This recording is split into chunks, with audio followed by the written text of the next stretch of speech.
Il n'existe aucun endroit au monde qui n'ait pas été touché par l'homme, la fosse des Mariannes ne fait pas exception à la règle. La compagnie pétrolière Sion Industries construit le puits de pétrole le plus profond du monde, atteignant une profondeur de 11 km. Afin d'être la première et la seule sur le marché du pétrole, la compagnie continue de forer le fond de l'océan, sans se soucier de la destruction de l'écosystème et des conséquences irréversibles. Des disparitions mystérieuses de membres d'équipage, un isolement prolongé du monde réel et, plus tard, une explosion en profondeur discrédite la mégacorporation, sans parler des rumeurs de tremblements anormaux et de l'apparition d'une nouvelle espèce de créature mythologique. La corporation poursuit ses activités en dissimulant toute trace. Nora est l'un des 316 membres de l'équipage de la station Kepler, principalement responsable du fonctionnement de la plateforme de forage Roebuck. Nora a passé de nombreux mois sous l'eau et a perdu la notion de la différence entre le jour et la nuit. Alors qu'elle se brosse les dents, les lumières des compartiments commencent à vaciller, peut-être à cause de bruits étranges provenant de l'extérieur de la station. Soudain, les bruits de l'extérieur commencent à ressembler à des coups frappés sur les murs. Une goutte d'eau tombe du plafond et la frappe à la main, et une seconde plus tard, l'eau commence à affluer, perçant la carapace de la station et inondant le compartiment. Nora se précipite vers la sortie en criant pour avertir ses collègues de la fuite. Le système annonce qu'un compartiment a perdu son étanchéité. À l'une des intersections du vaisseau, Nora rencontre Rodrigo. Lorsqu'ils atteignent la sortie, ils découvrent que le système de sas fonctionne mal. L'écran affichant une erreur, Nora ouvre le panneau de contrôle pour redémarrer le système. Deux autres personnes courent dans le couloir et Nora attend qu'elles se mettent à l'abri, mais alors que l'écoulement rapide de l'eau les atteint, Rodrigo la presse d'appuyer sur le bouton. Nora ferme le sas à contre-séhure, sacrifiant 2 vies pour sauver les centaines d'autres. Le compartiment isolé explose et s'effondre sous la pression de 50 tonnes d'eau. L'onde de choc frappe Rodrigo et Nora, les éloignant de la porte et les rendant inconscients. Le système les avertit que la station est en dépressurisation totale en raison de l'urgence. Blessés et en sang, ils tentent de contacter le reste de l'équipage, mais personne ne répond. Rodrigo soupçonne un tremblement de terre de magnitude 11. Nora entend des bruits terrifiants qui ressemblent à un rugissement profond. Sans perdre de temps, ils pansent leurs blessures et se dirigent vers le compartiment le plus proche où se trouve une capsule de sauvetage. Arrivée dans la salle des serveurs, Nora, spécialiste technique, redémarre l'un des ordinateurs et diagnostique l'état de la station. Elle informe Rodrigo qu'il ne s'agit pas d'un tremblement de terre et que 70% de la station est détruite. Nora repère sur la carte électronique l'emplacement de la prochaine série de nacelles d'évacuation. En naviguant dans les couloirs effondrés, ils entendent la voix d'un homme. Ils trouvent Paul coincé sous les décombres et parviennent à le sortir indemne. Leur remettant son lapin porte-bonheur, Nora les informe que la seule issue est un puits de ventilation effondré. Dans l'étroit tunnel, Nora tombe sur le corps encore chaud de Mac. En lui tordant le bras, Nora poursuit sa route et descend dans le compartiment nécessaire, mais ne trouve aucune capsule de sauvetage, seulement le capitaine qui appelle des renforts. Le capitaine lusien informe Nora que 22 personnes ont déjà été envoyées à la surface. Nora se demande toutefois pourquoi Lusien n'est pas parti avec eux, puisqu'il a une fille. Lusien, au lieu de poursuivre la conversation, commence à suivre le protocole. Paul et Rodrigo signalent au capitaine que tous les équipements du sous-marin sont hors service, ce qui incite Lusien à envoyer Nora dans le compartiment des équipements. Elle y rencontre Emily et Liam. Nora apprend qu'ils n'ont pu contacter personne. La station tremble de plus en plus violemment et Nora les informe que les équipements de refroidissement du pont supérieur sont détruits. Cela signifie que le cœur de Kepler va bientôt exploser. Face à cette situation désespérée, le capitaine Lusien propose au groupe de descendre au fond de la fosse des Mariannes et de marcher jusqu'à la station Roebuck pour augmenter leurs chances de survie. Rodrigo suggère d'aller à la station Shephard, beaucoup plus proche, mais le capitaine, qui semble cacher quelque chose, rejette l'idée en affirmant que cette station est hors service depuis longtemps. Liam fait écouter à l'équipe l'enregistrement du dernier signal émis par la plateforme de forage. On y entend des appels à l'aide mêlés au grognement d'une créature. Les instruments montrent que la température de l'eau à l'extérieur a brusquement augmenté de 10 degrés, ce qui est inhabituel à de telles profondeurs. L'équipe doute de la décision du capitaine, car le risque de mort est élevé, mais il n'y a pas d'autre choix. Rodrigo vérifie l'intégrité de tous les casques afin d'en préparer 6 pour l'équipe, mais l'un d'entre eux présente un petit défaut. Alors que tout le monde se prépare à plonger, Paul et Liam prennent les armes. Nora regarde le sas se refermer au-dessus de leur tête, réalisant que les choses ne seront plus jamais les mêmes. Lucien ordonne à l'équipe de sauter dans l'ascenseur à cargaison dès qu'ils atteignent la profondeur, sans toutefois expliquer la raison de cette précipitation. Alors qu'ils ouvrent l'écoutille extérieure, Rodrigo remarque une petite fissure qui s'élargit dans son casque. Nora remarque que la combinaison de Rodrigo est compromise et les supplie de ne pas ouvrir l'écoutille, mais il est trop tard. Le changement de pression déchire Rodrigo. Le capitaine demande à Nora de se calmer, car elle est la dernière à sauter. Une fois à l'intérieur, Nora révèle que Rodrigo connaissait le défaut de son casque et se souvient qu'il lui a donné un casque intact en toute connaissance de cause. Les 5 membres de l'équipe suivent l'itinéraire prévu. Le capitaine repère une balise sur le radar. Croyant que quelqu'un appelle à l'aide depuis l'une des capsules, Lucien envoie Paul et Liam enquêter. Paul donne son lapin à Emily, lui demandant de le garder en sécurité. Pendant que Nora installe les caméras, Emily demande si l'un des membres du groupe a une famille ou des enfants.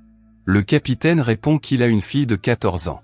Nora est surprise, car Lucien lui a dit que sa fille avait l'âge de Nora. L'équipe continue de se préparer à sortir. Au début, Paul et Smith ne voient rien dans l'obscurité totale, mais ils trouvent bientôt une capsule recouverte de bave fibreuse. À l'intérieur, ils découvrent un portefeuille et, à proximité, son propriétaire empêtré dans une corde. Soudain, le cadavre se met à bouger et, à ce moment-là, quelque chose attaque l'équipe. Les hommes tuent la créature et l'examinent, découvrant qu'elle a des tentacules avec des griffes. Emily examine la créature non identifiée avec intérêt, notant ses spasmes occasionnels et suggérant qu'ils ont peut-être foré dans une poche hydrothermale qui abrite ces créatures depuis des millénaires. De manière inattendue, le système d'alimentation électrique tombe en panne, plongeant la station dans l'obscurité. Lorsque le capitaine éclaire l'abîme, il aperçoit un monstre. Le groupe assiste à l'explosion de la station. L'équipe se précipite dans la chambre de pression et l'inonde d'eau pour éviter d'être écrasée par l'explosion. Une fois au fond, ils se dirigent rapidement vers le tunnel en évitant les débris. Nora trébuche et tombe, mais Liam l'aide à se relever, un geste qui lui coûte cher car les débris volants endommagent son filtre à oxygène.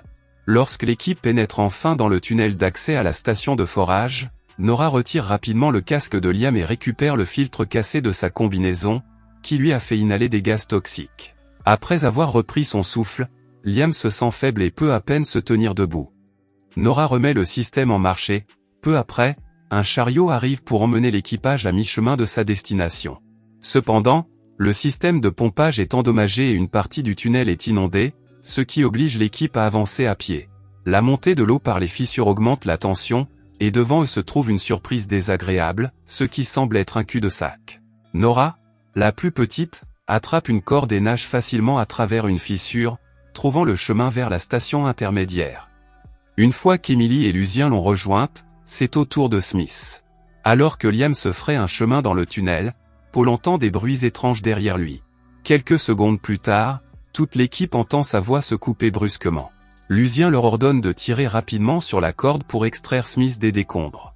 Lorsqu'ils parviennent à l'extraire, Paul enlève son casque et les informe qu'il y a quelque chose sous l'eau. Soudain, la corde commence à l'entraîner sous l'eau. Pressé, Paul tend son lapin à l'équipe et lui demande de lui remettre son casque. La créature tire si fort sur sa jambe qu'elle l'arrache de la combinaison.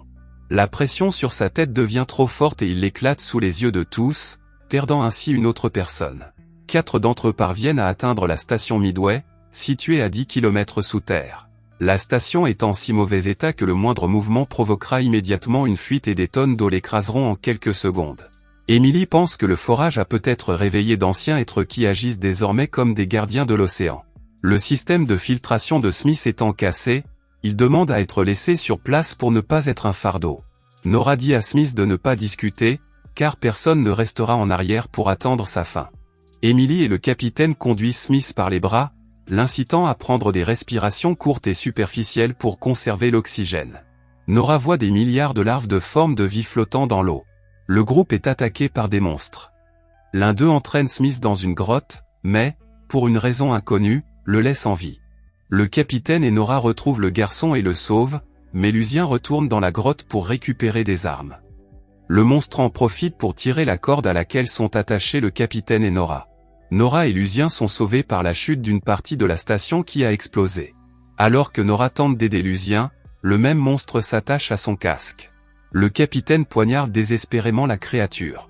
Des failles apparaissent sur le casque de Nora car le niveau de pression est si critique qu'il pourrait bientôt les écraser. Le capitaine demande à Nora de lâcher la corde, mais elle refuse. Lucien déconnecte alors la jeune fille et s'envole plus haut avant d'exploser, se suicidant pour lui sauver la vie. Nora reprend conscience près de la station, située à près de 11 km sous terre. Avec ses dernières forces, elle atteint l'entrée et active le système. Elle retire sa combinaison défectueuse et réalise que c'est la fin. Nora tente de contacter Emily et Smith en leur indiquant sa position, où il n'y a malheureusement pas de capsule. En tournant la tête vers la droite, Nora aperçoit une photo de Lucien. Elle trouve le casier personnel du capitaine, qui contient encore son uniforme. Dans sa poche, Nora trouve une photo de la fille du capitaine, décédée à l'âge de 14 ans il y a bien longtemps. Elle réalise qu'elle aurait aujourd'hui son âge et comprend les paroles du capitaine.